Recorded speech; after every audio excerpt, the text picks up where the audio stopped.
వేదిక పైన ఉన్నటువంటి సోదరులు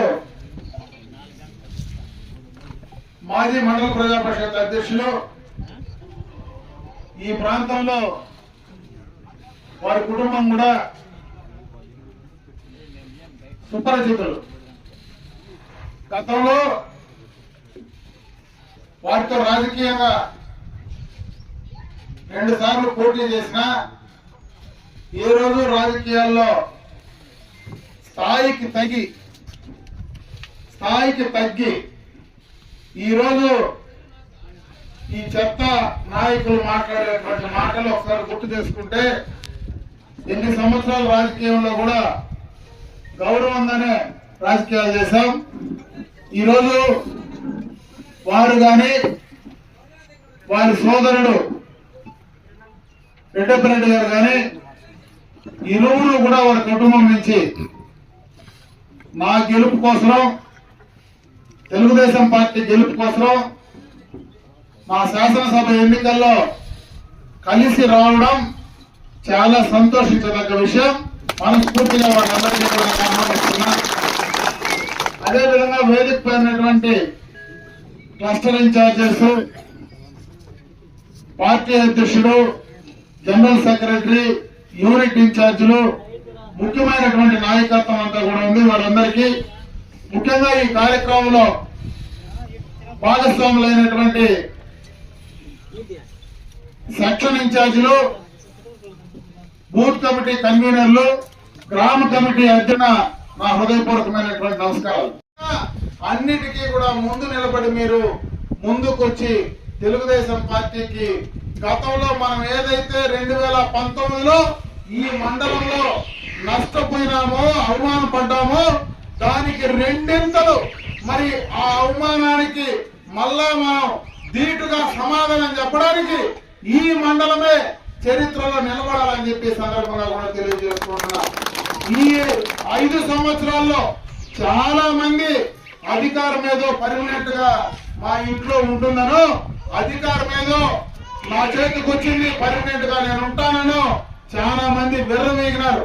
వాళ్ళందరికీ కూడా రేపు అధికారం వచ్చిన తర్వాత 100కు 100% సమాధానం అయితే ఖచ్చితంగా చెప్పి తీర్థం.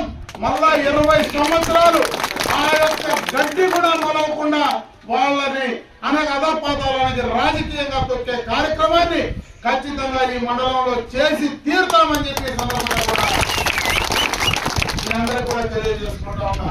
ఇకపోతే ఈ రోజు మీరు చెప్పుకోవడానికి చాలా ఉన్నాయి. ఈ రోజు సూపర్ 6 పథకాలు ప్రజల్లోకి తీసుకెళ్ళండి. బీసీలకు 50 సంవత్సరాలకే మహిళలకు మనం ఈ రోజు పెన్షన్ ఇచ్చే కార్యక్రమం చేయబోతా ఉన్నాం. పెన్షన్దారులకు 3000 నుంచి 4000 పెంచబోతా ఉన్నాం. అది కూడా 3 నెలల్లో వచ్చే డబ్బు ఒకేసారి ఇవ్వబోతా ఉన్నాం. వాళ్ళు చేసిన తప్పులు చెప్పండి. అన్ని రకాలుగా కూడా వీళ్ళ అధికారంలోకి వచ్చిన తర్వాత విపరీతమైనటువంటి ట్యాక్సులు పెంచారు. విపరీతంగా మరి అన్ని రకాలుగా మరి ఎలక్ట్రిసిటీ ఛార్జీలు కానీ, రైతులకు రావాల్సింది కానీ, సెరికల్చర్ ఇన్పుట్ సబ్సిడీలు కానీ చెప్పుకుంటా పోతే చాలా ఉన్నాయి. అవన్నీ కూడా పాంప్లెట్ ద్వారా మీకు ఇస్తాం. వీటిని ప్రజలకు మోటివేట్ చేసి చెప్పే బాధ్యతను కూడా మీరు తీసుకోవాలని చెప్పి సందర్భంగా మరొకసారి మిమ్మల్ని కూడా కోరుకోవడం జరుగుతా ఉంది. ఈ కార్యక్రమాలన్నీ కూడా ఖచ్చితంగా ముందుండి చేయండి. ఇక్కడ మీకు అందుబాటులో ఉండడానికి మరి ఇక్కడ నాకు గతంలో కూడా నా షడ్డుగుడు కేవీ రెడ్డి గత ఎన్నికల కోసం ఎన్డీఏతో కలిస్తే ఈ రోజు ఎలక్షన్స్ కూడా సజావుగా జరుపుకోగలుగుతా ఉన్నామా లేదా, అది కూడా దాన్ని అడ్డం పెట్టుకొని నువ్వు ఆ రోజు మోడీ మెడలు వంచుతానని చెప్పినటువంటి జగన్మోహన్ రెడ్డి మేము పగులు ధైర్యంగా ఎన్డీఏతో కలిసి ఉంటే నువ్వు అర్ధరాత్రులు కూడా ముసుగేసుకొని మోడీ పక్కలో పనుకొనింది జగన్మోహన్ రెడ్డి అవునా కాదా సమాధానం చెప్పాలి అని అడుగుతాను. కొన్ని చోట్ల ఎన్డీఏలో తెలుగుదేశం పార్టీ కలిసింది కాబట్టి ఏదో తప్పుడు ప్రచారం చేస్తా ఉన్నారు.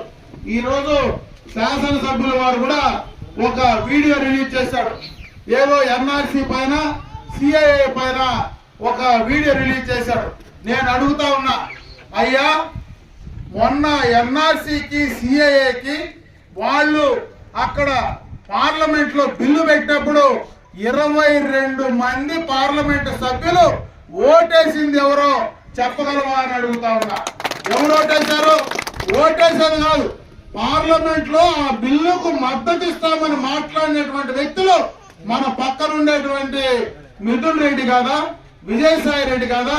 కనీసం మనం ఏదైనా చెప్పాలంటే సిగ్గు లజ్జ ఏమైనా ఉండి మాట్లాడుతూ ఉండాలని అడుగుతా ఉన్నా. ఈ రోజు ముస్లిం సోదరులు నేను అడుగుతా ఉన్నా, ఇదే ఎన్ఆర్సీ సిఏఏ బిల్లు పైన పనమనేరులో మీరు ధర్నా చేస్తే, నిరసనలు చేస్తే, నేను అందుబాటులో లేకపోతే నా భార్య నేరుగా రోడ్డుపైకి వచ్చి నిలబడి మూవన్నెల జెండా పట్టుకొని మాట్లాడిన మాటలు ఆ రోజు ఈ శాసనసభ్యుడు ఎక్కడున్నావో చెప్పగలవా అని అడుగుతా ఉన్నా. సిఏఏ బిల్ పైన ఎద్దుల సంత వీధి ముందర ఆ క్రాస్ లో ఒక పెద్ద సమావేశం పెట్టి నిరసన చేస్తే ఆ రోజు షాజహాన్ బాషా, నేను, గఫూరు ముగ్గురు వచ్చి వేదిక పైన 15 రోజులు వాళ్ళు దానిపైన పోరాడితే ఆ రోజు మీరు ఏమి సమాధానం ఇచ్చినారో ఈ రోజు మళ్ళా సిగ్గు లేకుండా ఎన్ఆర్సీ సిఏఏ బిల్లు బట్టి ముస్లింలను మభ్యపెట్టేటువంటి కార్యక్రమం చేస్తారని అడుగుతా ఉన్నా. ఎస్, మేము 1999లోనే ఎన్డీఏతో కలిసి ఆ రోజు ఉన్నాం. ఆ రోజు ఎన్డీఏలో కలిసి ఉంటే గోద్రా అల్లర్లు జరిగిన రోజు మోడీ పైన తిరగబడి మాట్లాడిన ఏకైక ముఖ్యమంత్రి చంద్రబాబు నాయుడు అవునా కాదా అని అడుగుతా ఉన్నా. దీనికి సమాధానం చెప్పగలరా వాళ్ళు అడుగుతా ఉన్నా. ఆ రోజు ముస్లింలకు మొట్టమొదటగా షాదిమాలు కట్టింది తెలుగుదేశం, మొట్టమొదటగా హజ్ భవన్లు కట్టింది తెలుగుదేశం, విద్యోన్నత పథకాలు ఇచ్చింది తెలుగుదేశం, ఉర్దూ స్కూళ్లు కట్టించింది తెలుగుదేశం, అన్ని చేసింది తెలుగుదేశం పార్టీ అవునా కాదా? ఆ రోజు ఎక్కడైనా ముస్లింలకు హిందువులకు మత ఘర్షణలు జరిగినాయా? ఎప్పుడు కూడా హైదరాబాద్ లో పాత బస్తీలో మత ఘర్షణలు జరిగితే ఆ కాలంలో ఒక్క మత ఘర్షణ కూడా జరగకుండా ఆపి నిలబెట్టింది చంద్రబాబు నాయుడు తెలుగుదేశం పార్టీ కాదా? దానికి సమాధానం చెప్పగలరా అని అడుగుతా ఉన్నా. మొన్న 2014లో ఎన్డీఏతో కలిసి మన అధికారానికి వస్తే ఆ రోజు ముస్లింల మనోభావాల్ని ఎక్కడైనా దెబ్బ వచ్చే లేకుండా కాపాడింది తెలుగుదేశం పార్టీ కాదా? ఆ రోజు కూడా రాష్ట్ర ప్రయోజనాలను దృష్టిలో పెట్టుకొని ఆ రోజు ఏదైతే ప్రత్యేక హోదా కోసం కేబినెట్ నుంచి బయటకు వచ్చి ఢిల్లీ నడిబొడ్డున మోడీని నిలదీసింది తెలుగుదేశం పార్టీ కాదా? చంద్రబాబు నాయుడు కాదా? సమాధానం చెప్పగలవని అడుగుతా ఉన్నా. మీరు మొత్తం పార్లమెంట్ సభ్యులు గెలిపిస్తే మోడీ మెడలు పెంచుతామని చెప్పిన వాళ్ళు మేము డైరెక్ట్ గా రాష్ట్ర ప్రయోజనాల కోసం ఎన్డీఏతో కలిస్తే ఈ రోజు ఎలక్షన్స్ కూడా సజావుగా జరుపుకోగలుగుతా ఉన్నామా లేదా?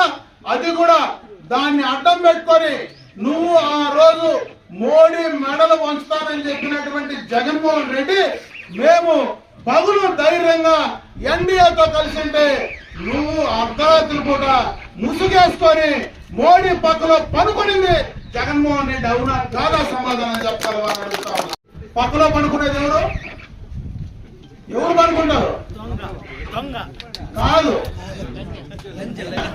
ఈ జాత చెప్తామని చెప్పా నువ్వు అది మేము ఇది దాన్ని మాట్లాడుకునేది చేత కాకుండా తప్పుడు ప్రచారం చేసి ముస్లింలకు సోషల్ మీడియాలో తెలుగుదేశం పార్టీ వస్తే ఏదో జరిగిపోతుందని అంటా ఉన్నారు. ఎప్పుడు జరగదు. ఆడ తెలుగుదేశం పార్టీ చంద్రబాబు నాయుడు ఉన్నంత వరకు ఏమీ జరగదు. గత 5 సంవత్సరాల్లో మేము ప్రభుత్వంలో ఇచ్చినప్పుడు రంజాన్ తోఫా ఏమైంది? దుల్హన్ పథకం ఏమైంది? ఈద్గాలకు, దర్గాలకు, మసీదులకు డబ్బులు ఏమైనా ఇచ్చినావా? ఈ రోజు చదువుకునేటువంటి బిడ్డలు విద్యోన్నత పథకం బయట దేశాల్లో చదువుకునేటువంటి చదువులు ఏమైనా నువ్వు కంటిన్యూ చేసినావా? నిలిపేలా?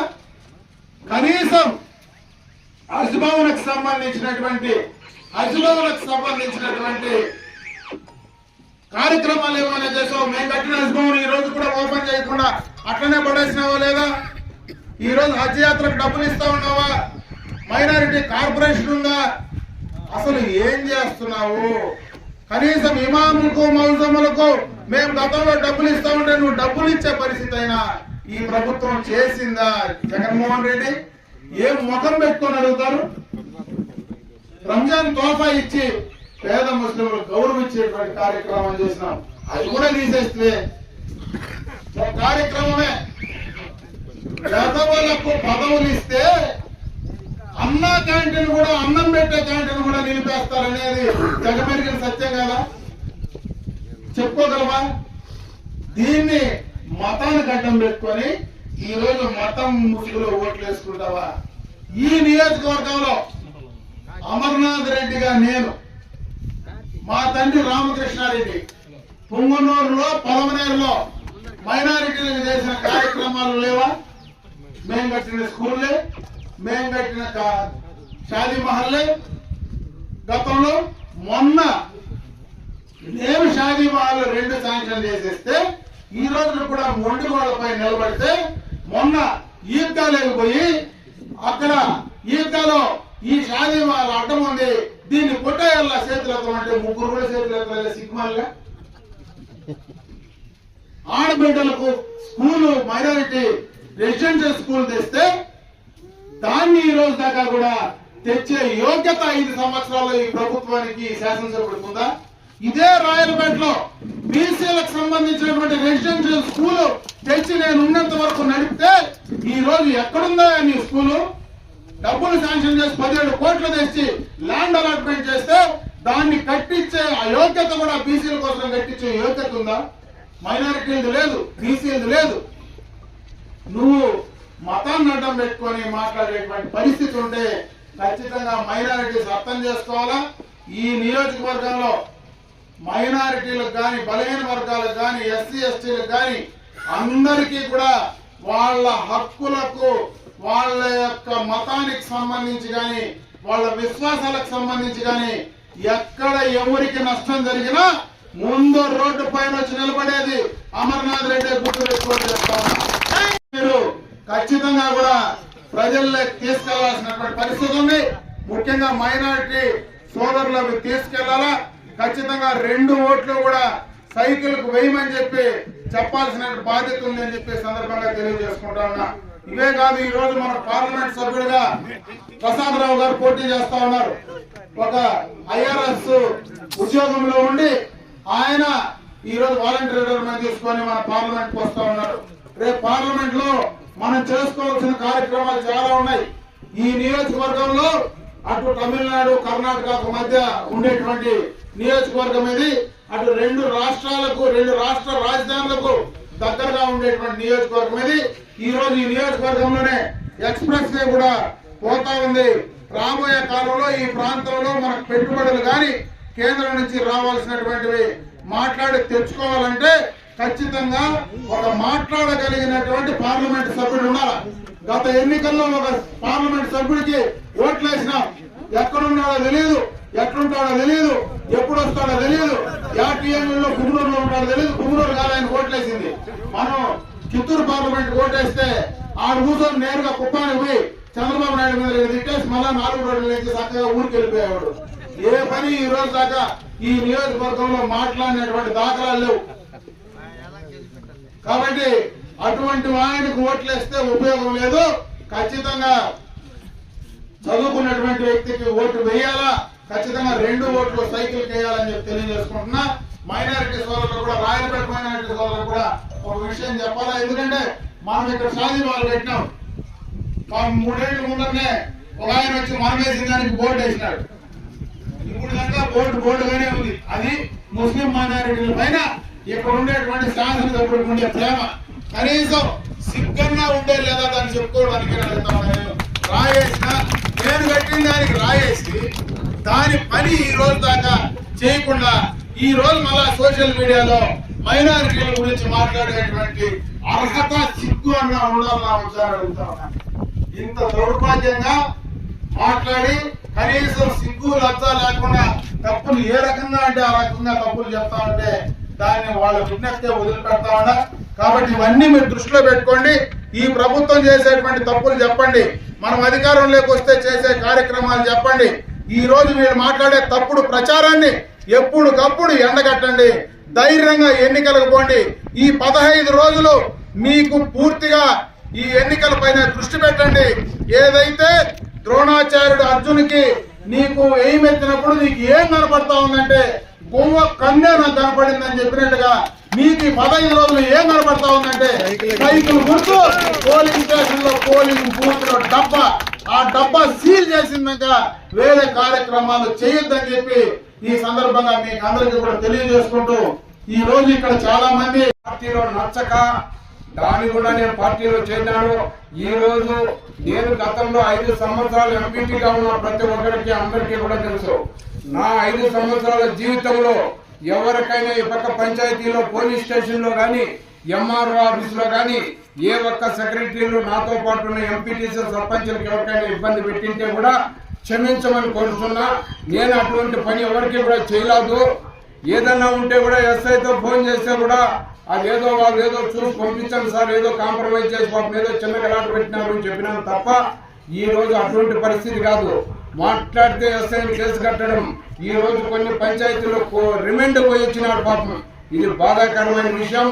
ఈ విధంగా మనకి నెక్స్ట్ జరగకుండా అటువంటి అన్యాయాలు ఒక ఎంఆర్ఓ ఆఫీస్ లో గానీ ఎక్కడైనా ఎవరికైనా జరిగింటే కూడా ఈ సమావేశంలో నా భాస్కర్ నీతో మాకు కేసులో ఇరికిచ్చినామని కూడా చెప్పచ్చు.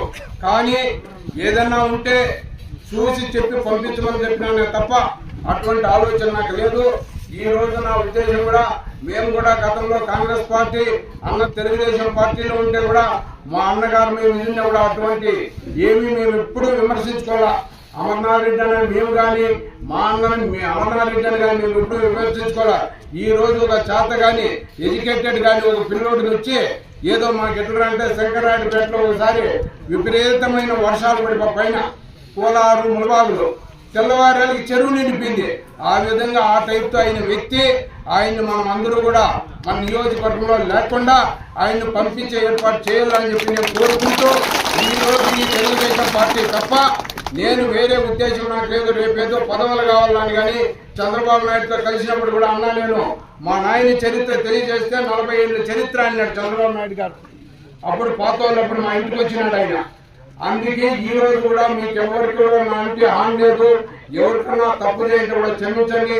మనం ఏం చేయాలంటే మన పెద్ద పైన మనలో గొప్ప కుటుంబం రామకృష్ణ అన్న కానీ, ఇటు మా తండ్రి ఓపురెడ్డి గారు కానీ, మా 2 కుటుంబాలు ఉంటేనా కాబట్టి ఎవరో కొత్త మంది ఉంటే కూడా వాళ్ళని వదిలేసి అందరూ కూడా మీ రాయలపేట పంచాయతీలో ఏ పంచాయతీలో ఎంత మెజార్టీ వస్తుంది అనేది చూపించాలని చెప్పి నేను కోరుకుంటూ, నేను ఆత్మశుద్ధిగా భగవంతుని మీద ఆవును పెట్టి చెప్తాడా అమర్నాథ్ రెడ్డి మంచి మెజార్టీతో ఇక్కడ గెలిపేవాళ్ళని కోరుకుంటామని తప్ప తెలుగుదేశంలో వారితో పాటు 30 ఏళ్లుగా పనిచేసిన వాళ్ళకి అందరికీ కూడా న్యాయం చేస్తానని కూడా నేను ఆశిస్తూ విరమించుకుంటున్నాను.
అజయ్ కుమార్,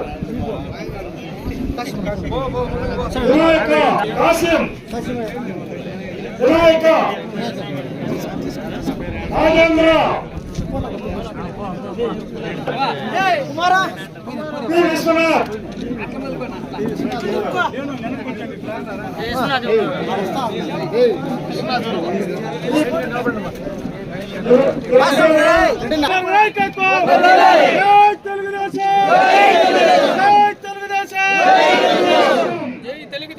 జై